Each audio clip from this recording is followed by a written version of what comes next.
चला बालमित्रांनो, आज शिकणार आहोत आठचा पाढा। माझ्या पाठीमागे तुम्हालाही म्हणायचं आहे बरं का। चला तर आठच्या पाढ्याला सुरुवात करूया। 8 1 8 8 1 8 8 2 16 8 2 16 8 3 24 8 3 24 8 चौक 32 8 चौक 32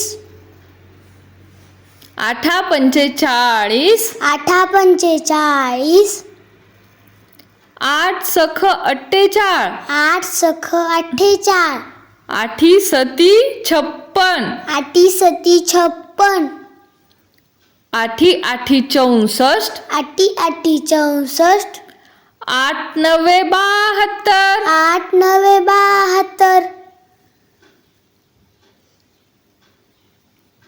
8 10 80।